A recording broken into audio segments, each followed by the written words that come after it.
Gelombang elektromagnetik. Yang pertama adalah pengertian gelombang elektromagnetik. Apa sebenarnya yang menjadi pengertian dari gelombang elektromagnetik ini? Jadi gelombang elektromagnetik dapat didefinisikan sebagai gelombang yang memiliki muatan energi listrik dan magnet tanpa memerlukan media rambat. Artinya, gelombang elektromagnetik dapat merambat meskipun dalam ruang hampa. Jadi seperti gambar yang tertera di bawah ini, bahwa arah panah yang mengarah ke bawah itu adalah arah rambatan, dan seperti bentuk gelombang yang berada di bawah yang merah itu adalah sebagai medan listrik dan medan magnet.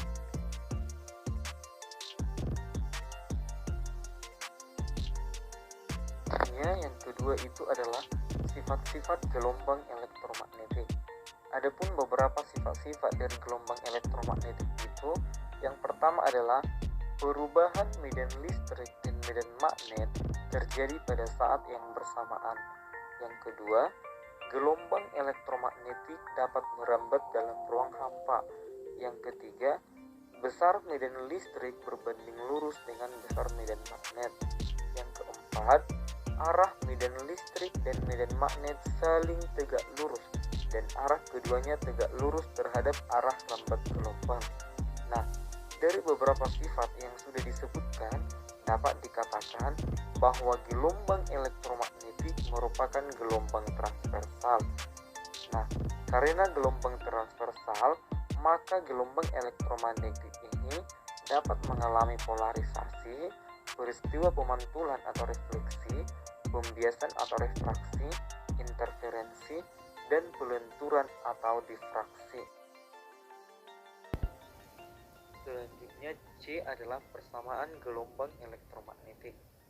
Persamaan gelombang elektromagnetik adalah kecepatan cahaya pada medium dengan permeabilitas dan permisivitas yang dituliskan sebagai C sama dengan 1/akar dari mu0 E0, di mana C itu adalah cepat rambat gelombang elektromagnetik, mu0 itu adalah permeabilitas vakum, yaitu 4V kali 10 pangkat minus 7, dan E0 sama dengan permisivitas vakum, yaitu 8,85418 kali 10 pangkat minus 12.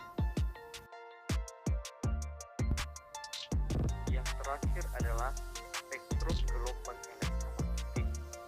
Spektrum gelombang elektromagnetik adalah susunan semua bentuk gelombang elektromagnetik berdasarkan panjang gelombang dan frekuensinya. Ada 7 spektrum gelombang elektromagnetik.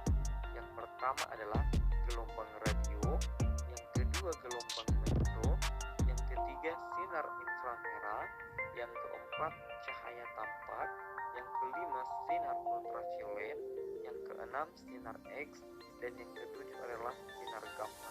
Nah, di sini kita akan membahas satu persatu tentang spektrum gelombang elektromagnetik. Yang pertama, gelombang radio. Gelombang radio ini dihasilkan oleh muatan-muatan listrik yang dipercepat melalui kawat-kawat penghantar. Muatan-muatan ini dibangkitkan oleh rangkaian elektronika yang disebut adalah isolator. Nah, gelombang radio ini dipancarkan dari antena dan juga diterima oleh antena. Nah, gelombang ini dimanfaatkan untuk teknologi radio, televisi, telepon, dan radar. Kemudian spektrum gelombang elektromagnetik yang kedua itu adalah gelombang mikro. Gelombang mikro atau microwaves ini dihasilkan oleh tabung klistron yang berfungsi sebagai penghantar energi panas. Nah, jika gelombang mikro diserap oleh sebuah benda, maka akan muncul efek pemanasan pada benda tersebut. Jika makanan menyerap radiasi gelombang mikro, maka makanan menjadi panas. Nah, untuk apa saja gelombang mikro ini dimanfaatkan? Gelombang mikro ini dimanfaatkan dalam teknologi microwave. Yang ketiga adalah sinar inframerah. Dari mana sinar inframerah ini dihasilkan? Sinar inframerah ini dihasilkan oleh elektron dalam molekul-molekul yang bergerak ketika benda dipanaskan. Energi dipanaskan oleh atom dan molekul yang bergetar dalam bentuk radiasi inframerah. Jadi sinar inframerah ini digunakan untuk remote TV, transfer, dan data di ponsel dan juga terapi fisik. Yang keempat adalah cahaya tampak. Seperti namanya, gelombang ini ditangkap langsung oleh mata manusia. Gelombang ini terdiri dari 7 macam warna. Jadi urutan dari yang paling besar frekuensinya itu adalah merah, jingga, kuning, biru, nila, dan ungu. Gelombang cahaya tampak ini digunakan pada laser dalam serat optik pada bidang telekomunikasi dan kedokteran. Yang kelima adalah sinar ultraviolet. Nah, matahari adalah sumber utama yang memancarkan sinar ultraviolet di permukaan bumi. Jadi sinar ultraviolet ini juga dapat dihasilkan oleh transisi elektron dalam orbit atom, busur karbon, dan juga lampu merkuri. Jadi sinar ultraviolet ini juga dimanfaatkan untuk lampu UV dan juga untuk operasi mata lasik. Yang keenam adalah sinar X. Jadi sinar X ini memiliki panjang gelombang yang sangat pendek dan juga frekuensi yang tinggi. Sinar X mempunyai daya tembus kuat yang dapat menembus buku tebal, kayu setebal beberapa sentimeter, dan juga pelat aluminium setebal 1 cm. Yang terakhir adalah sinar gamma.